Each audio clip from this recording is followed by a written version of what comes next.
Hey guys, for this week's Quickcast, I'm going to be talking about training intensity and why you should be using a top set for the majority of your training if you're looking to build that top end strength. In the past, we've talked about our vertical integration model, which talks about training different components of fitness at different times, but trying to use all of them. So rather than having a hypertrophy phase, a strength phase, and a peaking phase, we use all of these qualities and we train them at the same time, but we prioritize one over the other depending on where we're at with your training. With this kind of model, we often utilize a top set all the time, but we can make it the priority or we can make it less of a priority depending on what we're looking for. But when it comes to building maximal strength, we know that intensity is the key. We need to be lifting at these higher percentages, not all year round, but the majority of your training should be done with a little bit of dosage of intensity to try and build that maximal strength.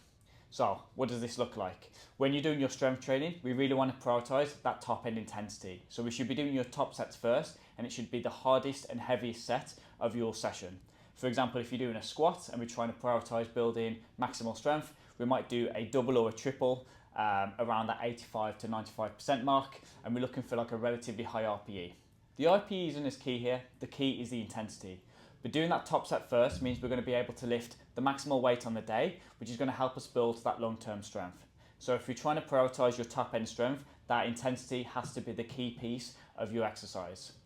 When we're a little bit further away from doing, performance testing or maximal strength testing, we can still use a top set, but it's going to be less of a priority. We can either do more submaximal top set to touch a little bit of intensity and then prioritize your high volume work after.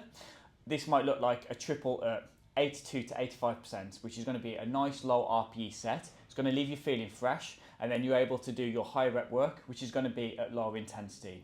If your priority for this training phase is to build muscle, that's going to be a great setup where you get that small dosage of intensity while then being able to prioritize pushing that high rep work a little bit harder. Studies also show that this kind of model can help you lift a little bit more on those volume sets as well. So this is a great way of touching a little bit of intensity and then being able to prioritize pushing that high volume work after. With both of these setups using a top set, you're still getting that top in intensity. We're just changing the models ever so slightly, but the key still remains that you're touching the intensity needed to build maximal strength. Hope that makes sense, guys. If you're not already, make sure you're adding a top set if you're trying to prioritize and you're trying to build strength. And if you have any questions, fire them over.